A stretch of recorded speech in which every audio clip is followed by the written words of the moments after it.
Hello guys, welcome back to my channel. And मैं आपको आज कॉन्सेप्ट बताऊंगा ईएसबीआई मॉडल क्या होता है। ठीक है। ईएसबीआई मॉडल एक rich dad poor dad book है। उसका एक कॉन्सेप्ट है जिसके थ्रू हमें बताया है कि आपको ना किस तरीके से चार तरीके का वेज होते हैं जिससे आपको पैसा आएगा। पूरी दुनिया में चार तरीके से पैसा कमाया जाता है।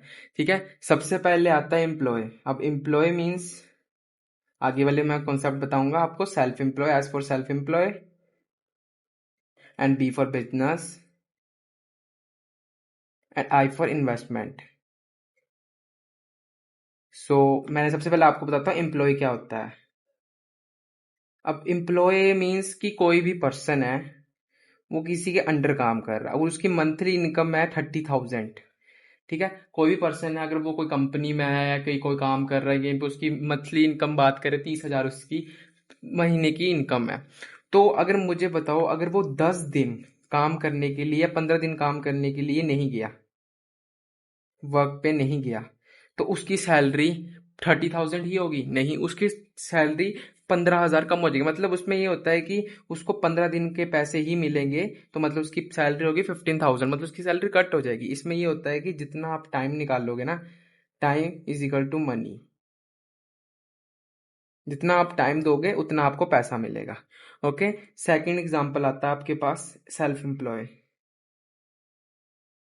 अब सेल्फ एम्प्लॉय मीन्स क्या होता है कि कोई भी पर्सन है, सेल्फ एम्प्लॉय मीन्स कि खुद का मालिक वो खुद है, मतलब इसका कोई मालिक नहीं होगा, मतलब ये अपना काम खुद करेगा।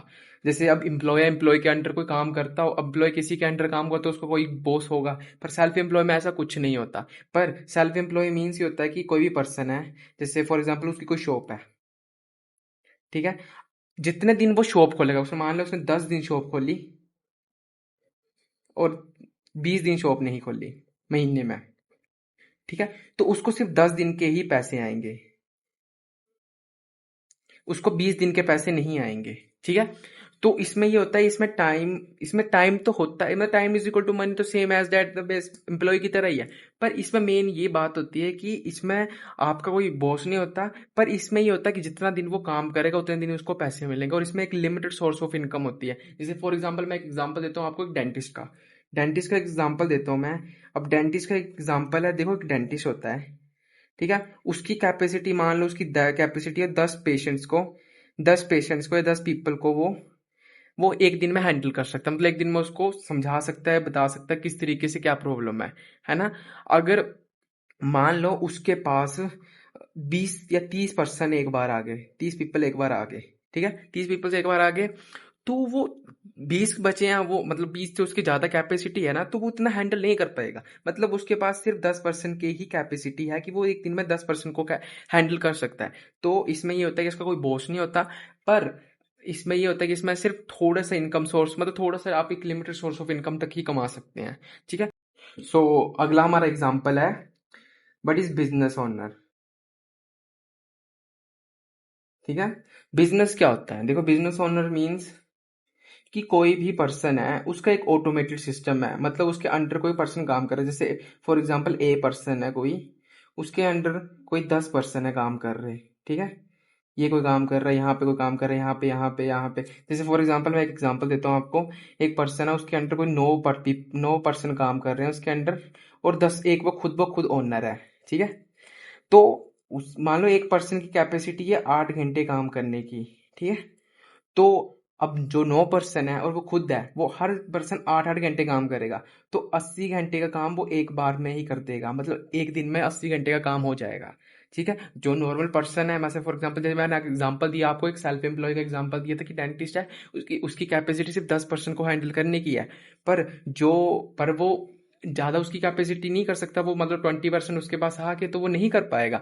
पर जो बिजनेस ओनर होता है, उसने एक टीम बनाई होती है, मतलब टीम बिल्डिंग की होती है उसके पास, और उसके पास खुद की टीम होती है जिसके थ्रू वो पैसा मतलब एक टाइप का ऑफ अलग तरीके की वो इनकम जनरेट कर सकता है। जैसे आपने बड़ी बड़ी कंपनीज में देखा होगा कि किस तरीके से कैसे अलग अलग डिपार्टमेंट, जैसे सुपरवाइजर होता है, मैनेजर्स होता है, तो उनकी भी टीम बनाई होती है जिसके थ्रू वो छोटा छोटा थोड़ा थोड़ा काम करके अलग अलग पर्सन को वो इकट्ठा काम करके एक छोटा मतलब जैसे एक साथ ही इकट्ठा काम करके वो एक साथ कर सकते हैं। ठीक है। अब मैं आपको एक एग्जाम्पल बताता हूँ। Investment, there the second last and type of investment. Investment क्या होती है कि आपके पास एक पैसा मनी है, आपने कहीं ना कहीं उसको इन्वेस्ट किया हुआ है। अब इन्वेस्टमेंट का मतलब ये होता है, अब आप बोलोगे इन्वेस्टमेंट का क्या मतलब होता है। देखो इन्वेस्टमेंट का मतलब ये होता है कि आप there are different types of the investments, आप कितने टाइप ऑफ इन्वेस्टमेंट कर सकते हो। जैसे फर्स्ट ऐसे एफडीज करवा सकते हो बैंक में, सेकंड करवा सकते हो आप म्यूचुअल फंड्स में इन्वेस्ट कर सकते हो। ठीक है। आप अपना म्यूचुअल फंड्स में आप उसको अगला लास्ट में आप रियल इस्टेट्स में कर सकते हो।